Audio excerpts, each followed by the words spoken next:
council hearings in person. You tuned into our televised proceedings on Channel 13.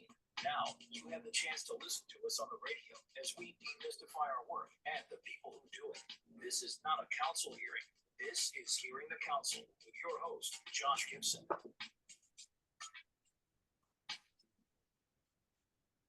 Thank you, deep voiced person with a funky backbeat. Indeed, this is not a council hearing. This is Hearing the Council. You can't have a government without a council, so you can't have a government radio station without a council show. This is it. I'm Josh Gibson, Director of Communications for the Council. You may also know me as our voice on social media at Council of DC. And we are back again today with at-large Councilmember Christina Henderson, who has been very kind and been with us several times in the past. So thank you very much for being with us today, Councilmember. Thanks for having me again, Josh. Good to see you. Oh, no worries, no worries. So I wanted to touch base on one thing that I had a couple episodes ago. We had done a very broad dive into a topic, which started very broad, would come in very narrow, and it was focused on Twitter. And part of my broader point was that you have the Twitter handle at C Henderson, which is amazing, which means you were a very early adopter. And somehow in weaving that web, I forgot to come back to you and ask, how did you get such a, how are you in so early? How did you get such a good Twitter handle? It's actually kind of a disappointing story a little bit because C Henderson was not my first Twitter handle. C Henderson came about later when I was about to run for office. And I actually had a friend who worked at Twitter at the time. And I said, I need a different handle. Let's take a look. Or I think that there is somebody had this handle, but it had been completely inactive. Oh. And at the time, Twitter at the time was sort of doing some cleanup on handles where somebody had claimed a handle, but they had never used it, never logged into it. And so they were releasing some of those. And so that is how I got C Henderson. So it is not a very exciting story. Although, I mean, I think I joined Twitter in 2009, 2010. So I was in there in that first year, but that was not my first handle. Gotcha. That is early. And funny, I mean, a lot of people don't realize actually the council's Twitter handle has a similar origin story in the sense that someone beat us to DC. This is before my time. Someone beat us to DC Council and started using it as a not particularly good spoof account. So we needed to get in after the fact. And for whatever reason, whoever picked it picked at Council of DC. And one of the first things I did was to get the old defunct DC Council Twitter handle removed from the system because no one was using it and people were confused by it. But, everyone's used at Council of DC. So in any case, here we are. So those are our Twitter origin stories. Yes. One thing in a previous episode also, we had talked about your work on reducing death, opiates death, just the scourge that we're dealing with in DC and the folks that are affected by this pandemic. And there actually was some good news, or at least less bad news, released in recent days. So I was hoping you could talk about that. Yeah. So a recent report showed that deaths this year, or the first 6 months of this year, were about 25% less than the first 6 months of last year, which is great news. Last year, I think, was a record year in terms of the number of deaths. And so the fact that we're seeing a 25% drop is great. Right now, we're trying to better understand. Well, first, one, we want to make sure that we are able to maintain this continuous drop. But then two, trying to understand what exactly has led to the cause, because what we're seeing around the country, they're also seeing a reduced number in terms of opioid deaths. But DC looks a little bit different because while there are parts of the country that are seeing a reduction in terms of the presence of fentanyl, DC is not seeing that. So we still have about 98% of our drug supply is fentanyl, and which is highly potent. and highly deadly. So I think there's still some more analysis for us to try to figure out what led to this decline and if we're going to continue to see that trend downward. And I know this has been a priority of your committee on the council, the committee of health. Yes, it has been. When I first became chair, DC was like #1 in the country for overdoses, and people didn't know that. There were more people who were dying of drug-related overdoses than were dying for homicides. Homicides were like, everything that you sort of saw on the front page of the paper. And I felt like we needed to address this from a public health emergency that it is, especially because I think what we were seeing on the public health side of things were certainly impacting what we were seeing on the crime side of things. When you looked at a heat map of where overdoses were happening in the district, and then you looked at a heat map of crime in the district, there was no surprise to anyone that there were definitely overlaps that were occurring. And so as we were having larger conversations about public safety, one of the things that I would talk to the mayor and to the chief about was like, we can't talk about public safety if you're not going to also talk about the opioids and substance use epidemic that's currently happening in our streets, because I think they are related. And so we have invested millions of dollars into the work that we're doing. We have a new stabilization center that's open. I just recently visited that has had, over nearly 5,000 visits in 1 year. 5,000 visits in 1 year. And they've had a number of success stories of getting individuals to head into treatment. And so we just need to keep working, keep pushing. There's nothing about the new reporting numbers that suggests to me that we need to slow down, especially because no one can sort of pinpoint why. And so we just got to keep working on it. Right. And as we discussed in the prior interview, it seems like one of the reasons the media might have missed out on this story is the demographic of who's affected. Yes. Yeah. Older folks, older African-American folks in particular. Very, very good news. Those numbers are coming down, and curious to hear what we find lies behind this. Another issue that your health committee was working on, that one of the values I see of this podcast is that there are things that are difficult to get mainstream media to focus on in depth. And a topic that I think merits attention, but maybe didn't get the attention, is the Certified Nurse Aide Amendment Act. Oh, yes. Council just passed. And I think that is really something that'll make a difference. But I just wanted to give you an opportunity to talk a little bit about what it was and why you think it matters. Thanks, Josh. I really appreciate you bringing that up because we worked really hard on this. So the Certified Nurse Amendment Act was originally called the Direct Care Worker Amendment Act.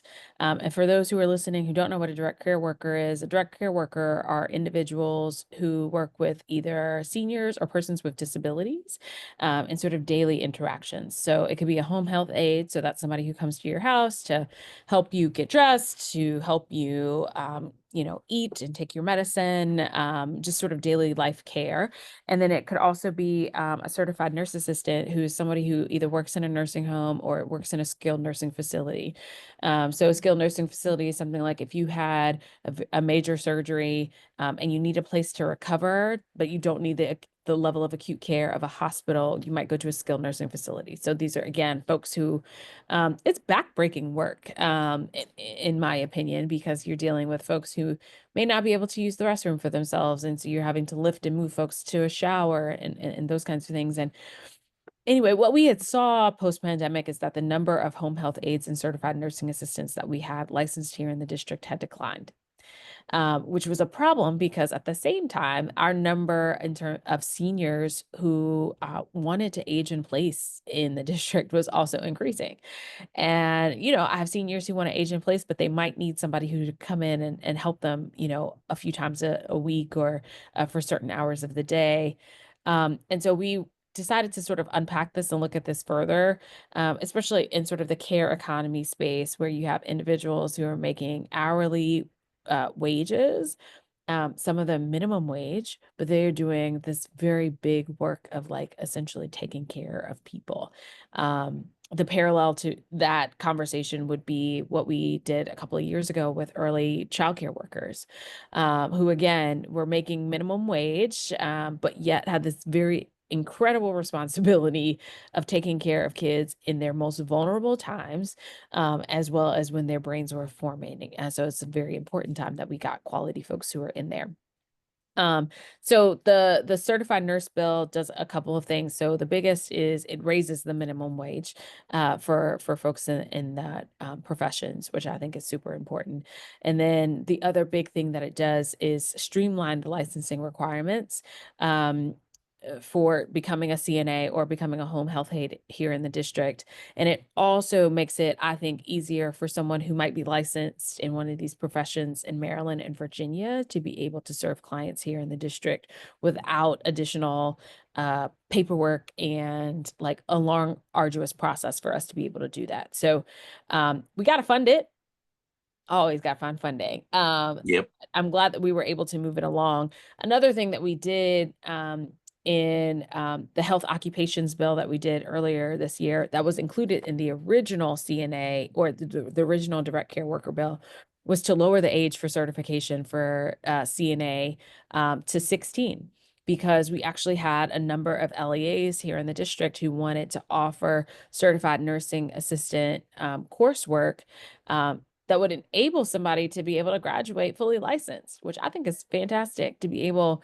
And, we have plenty of stories where someone has entered the nursing profession as a CNA and have grown through that process and that career ladder. In fact, the former director of health, her first job was as a CNA, and then she was leading public health in the nation's capital.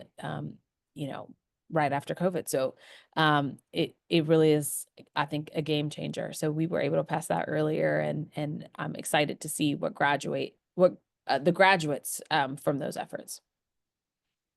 Yeah, and I know those of us in the sandwich generation, that have children and elders, and all of whom we're responsible for caring for. There is no one that you love and respect more than childcare workers on one end, and then on the other end, the home health aides. Right. They really are the glue that keeps everything together. And they're not, like you said, not always glorious jobs in the day-to-day and the minutia, but in terms of importance, you can't over exaggerate the role that plays. Yeah. I think the White House for a little bit was talking about the care economy in terms of that workforce, but I think you picked it up perfectly, Josh, right? Like the sandwich generation, for which is growing, the number of individuals who have both kids of school age children, and then also parents who are aging or are experiencing some sort of ailment and difficulty. And right, like there are not enough assisted living facilities or nursing homes for everyone who wants a spot. They're just not. And even then, they're very expensive. And so we need these workers, but also I need these workers to be making a dignified wage such that they are also able to take care of their families and choose to stay in the profession long enough to for it to truly become a career ladder for them. But, I think anytime we get into a situation where somebody can make more at Starbucks, we got to evaluate, right? If you could make more Right. as a barista than you can providing care service, then we got to really evaluate how much do we value quality care. Right. And while, like you said, we have to fund it, there is a cost. It's significantly less than the alternative, in the sense that if there's quality daycare, parents can work, parents can support themselves, parents will rely potentially less on government programs, and ditto home health aides, that the Yes. longer you can keep a senior or someone with a disability at home, the less time they're in a nursing home, the less costly that is to the government, and also the higher quality of life the individual has. Yes, So it's really a straight up win-win-win. And if all we have to do to get that to happen is to pay the hardworking folks a dignified wage, it's a no-brainer. That's right. That's right. So kudos on that. Yeah. And we'll keep our eyes peeled for the next budget cycle. The other topic I wanted to turn to is legislation I know you had a role in, which was the recently passed STEER Act, that the district has been dealing with. What again? I'll use the word a pandemic of dangerous drivers with unpaid tickets that are on our streets that are hurting and killing people. Yeah. And we took an important first step with the recent passage of the STEER Act. So, can you speak to that more broadly, and then speak a bit to your contributions to the bill's content? Yeah, so STEER Act was omnibus legislation around traffic safety. I think it's important for folks to remember the region a number of years ago made this Vision Zero commitment, right? We will have 0 deaths and fatalities as relates to traffic safety or traffic violence. And we have basically been hustling backwards ever since we did that. Our Vision Zero numbers are going in the opposite direction, particularly post-pandemic, where you have a lot more people who are driving. We also have a lot more people who I feel like are just impatient when they're on the roads and are making some very dangerous decisions without thinking about pedestrians or cyclists, or just neighbors in their area and in their community around things. And so the STEER Act, I think several different bills that were put together. One deals with providing the Office of the Attorney General with some more enforcement teeth, particularly for Maryland and Virginia drivers who don't have reciprocity with us, but treat our streets as though they are our highway. Now, this enables the Attorney General to, go to court for these folks. And again, at least for me, it's not about the money.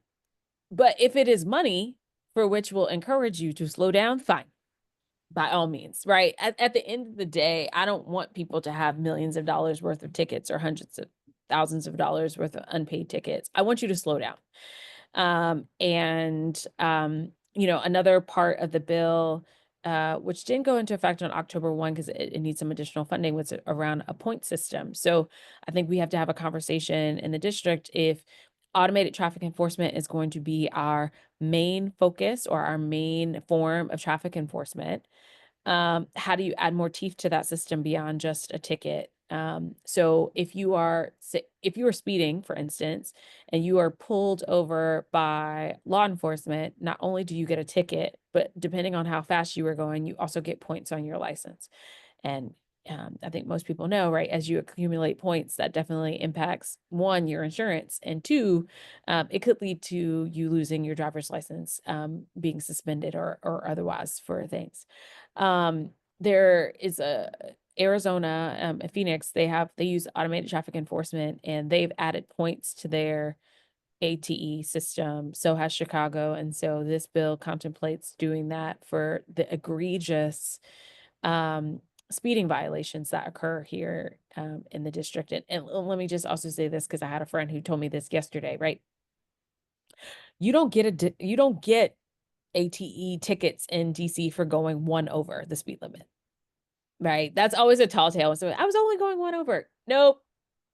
You were actually going 11 over, because that is when that's our trigger. When you're going 11 over the speed limit, that is when you get triggered as a ticket for automated traffic enforcement camera. So when someone's like, I was only going 2 over and I got $100 ticket, you really weren't going to. You were going more than that, and you just didn't know it. So we're gonna see what happens with this sort of with the implementation of this bill. I'm encouraged by it, but I don't think it's going to solve everything. One of the other things that I've really been pushing for around traffic safety is that we got to change the infrastructure. If the psychology of a ticket is no longer nudging you to slow down, then I need to physically build something that will require you to slow down, or you'll bust up your vehicle. And so we already did legislation on this, in part, the Safe Streets Around Schools bill, to require, raised crosswalks and speed humps in school zones, which I hopefully will get folks to slow down there. Although, you know, we've already had some stories at the beginning of the school year of kids getting hit in the crosswalk by cars, sort of driving recklessly. And yeah, I'm going to keep focusing on it. I'm going to keep focusing on it. You know why? Because when I look at the traffic fatalities, it's folks, it is mainly in Ward 7 and 8. and it is Black folks who are dying. We got to slow down. We got to pay attention to our surroundings. And I think it's incumbent upon us on the DC government side. The streets which are being treated as highways, we have a responsibility to give those streets road diets to make it safer for folks.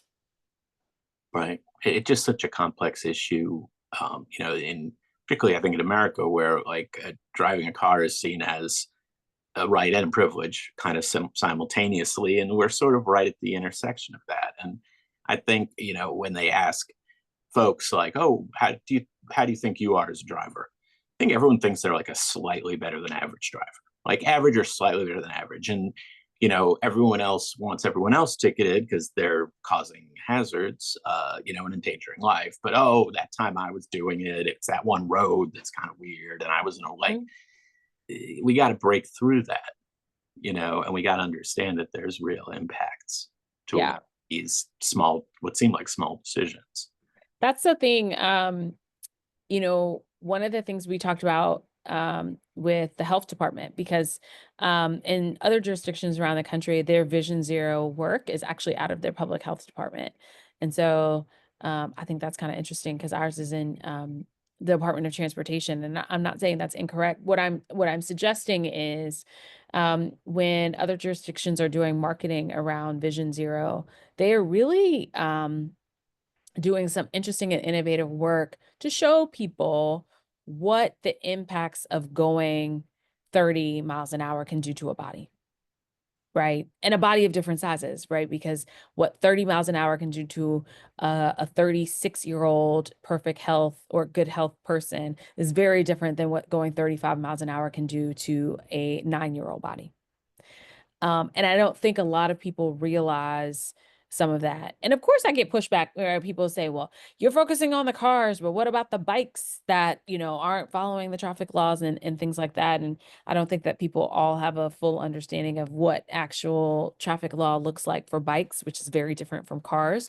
But nonetheless, I've never heard of somebody losing their life because they were hit by a bike. I'm sure the stories are out there, but in DC, if you are hit by a bike or somebody runs into you from, a bike, it is very different than a 200,000 pound or like a 20,000 pound vehicle hitting you at a certain speed, in terms of what it does. And I also kind of feel like that's a deflection, right? Right. And I mean, it does make sense that if we're increasingly treating gun violence and crime as public health concerns, that we would treat vehicle violence the same way. It's a legitimate health issue, and it's a legitimate, to your point about how it's being communicated, it's an education issue. I mean, education like in schools, but people need to understand why it matters, that it's not just the government's dinging you to get some cash. That's exactly right. I think it's the understanding of why it matters. And I don't feel like we've done a very good job as a district or as a region for that matter. I chair the Regional Transportation Planning Board, and this is an issue that I've been talking a lot in terms of traffic safety. I don't think we've talked a lot about why it matters, and that also thinking about it from a neighbor and common good perspective, like your need to get to that meeting, even though you're running late, should not outweigh my right to cross the street without fear that you're going to run that light and hit me because you're late, right?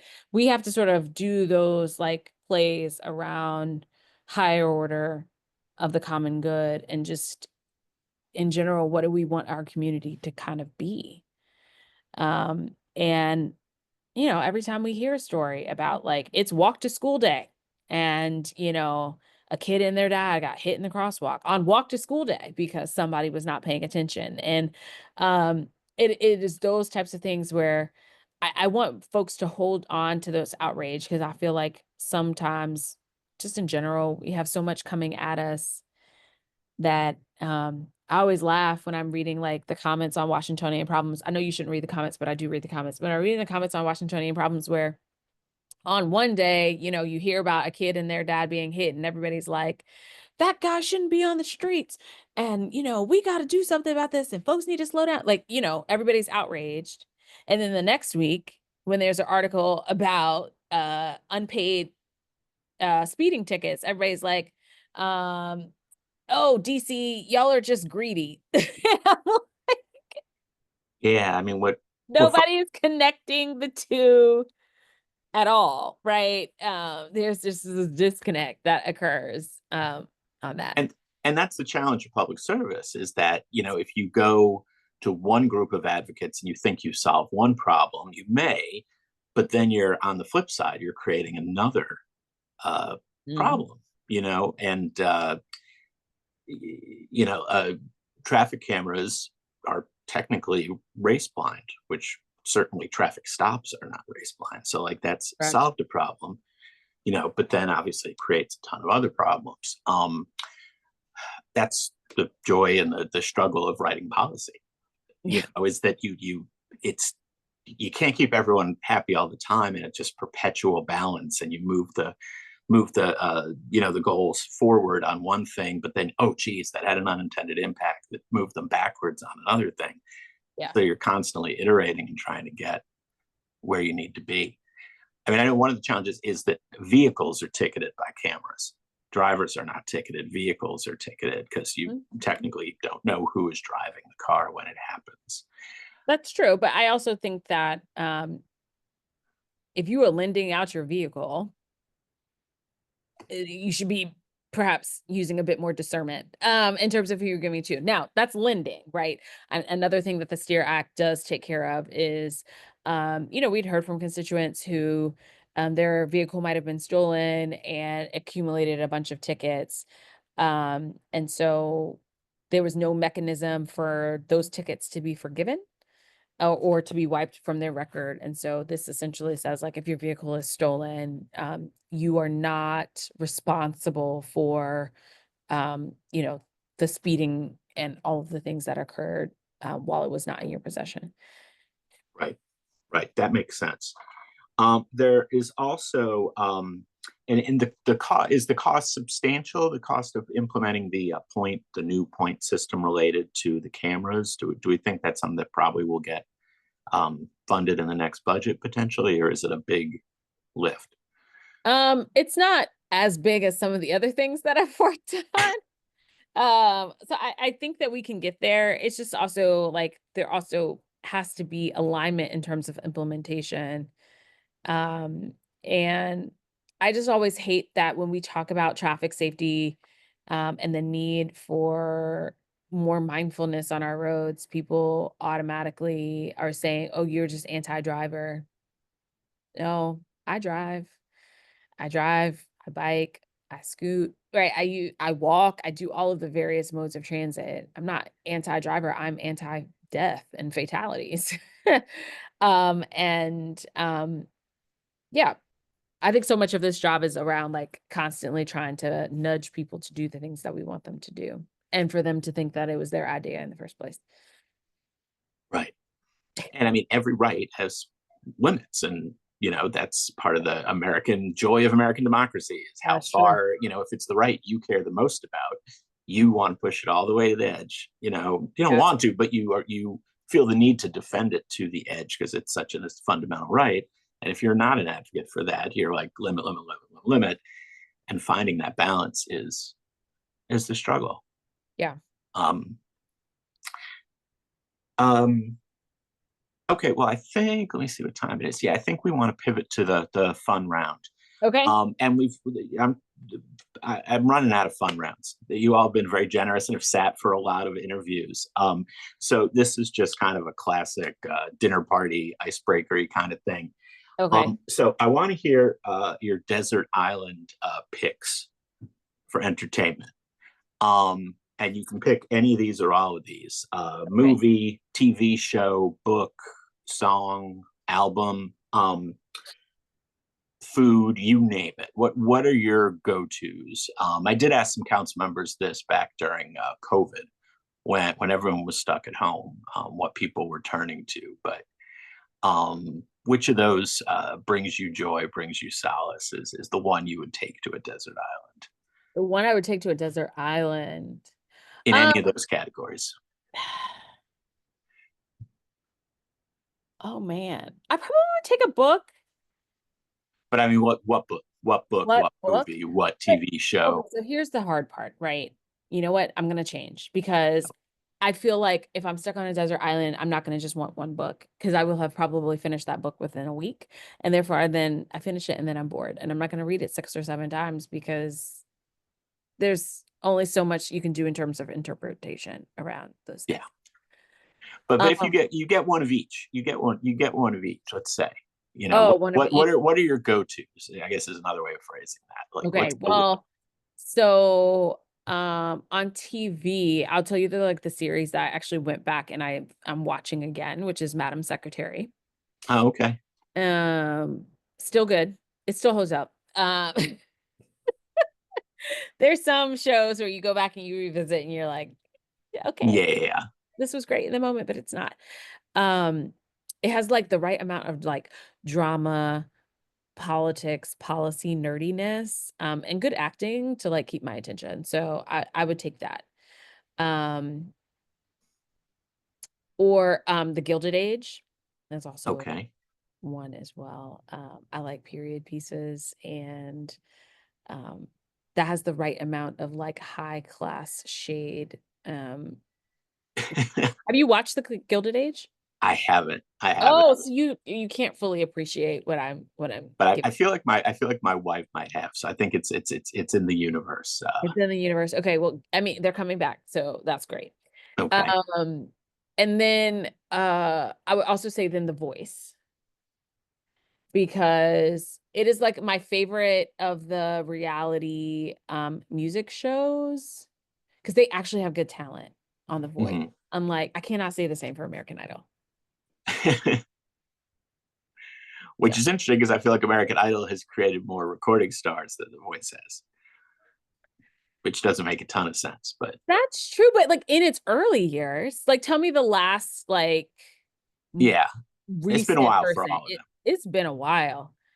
I'm Um, just amazed they keep finding folks, because they're just undiscovered talents. There's just seemingly an awful lot of undiscovered talents. well, new generations. I mean, think about when Kelly Clarkson won the very first American Idol. That was like almost 20 years ago. Yeah. So you now got a whole new crop of kids who like grew up watching her and Fantasia and Carrie Underwood and all these others. So I mean, so long as the show is on, they're gonna have a full crop of talent because people age. That's true. That's true. And I did appreciate, I think it was America's Got Talent that a friend sent me with the high school janitor where the kids in his school encouraged him to go on. Oh, that's And he interesting. sang a song by Journey and he ended up winning the whole thing. Um, Interesting. I yeah, don't I'm watch America's Got Talent. Although I do miss Simon on I feel like Simon got a bad rap. yeah, he did yeah. I'm a sucker for all the YouTube clips where it's someone you totally don't expect to be good and then they're really good and everyone kind of has to re-examine their biases and their prejudices, when they see Mhm. someone come out and expected not a ton from them and then they have this gorgeous voice and you like are like, okay, maybe we can expand that lesson to the rest Yeah. of where we Yeah. should judge quite as readily. Um, okay, and then let's do to desert island food. If you could only bring one food with you to your desert island.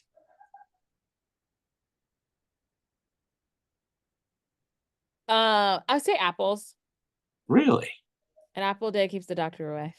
Now, is there a sub variety of apples? Because there's a broad range of No, apples. I am a equal opportunity apple connoisseur.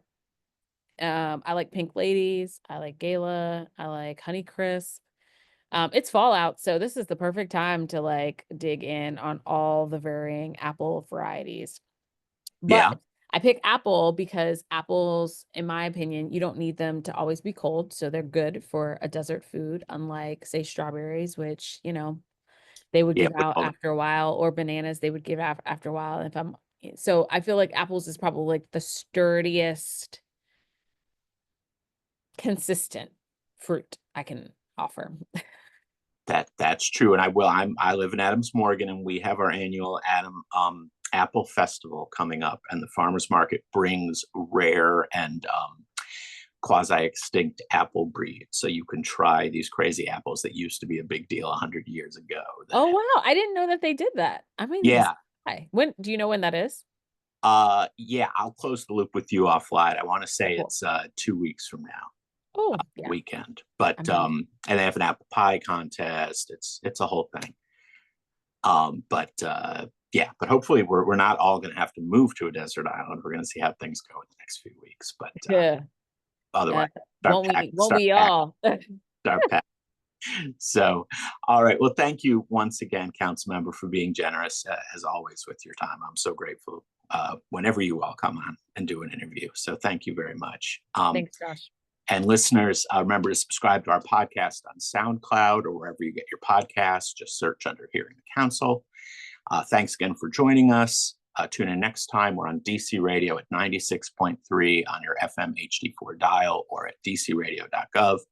I'm Josh Gibson. This is not a council hearing. This is Hearing the Council. Thanks, Councilmember. See you next time. Thanks, Josh. Bye-bye. Bye.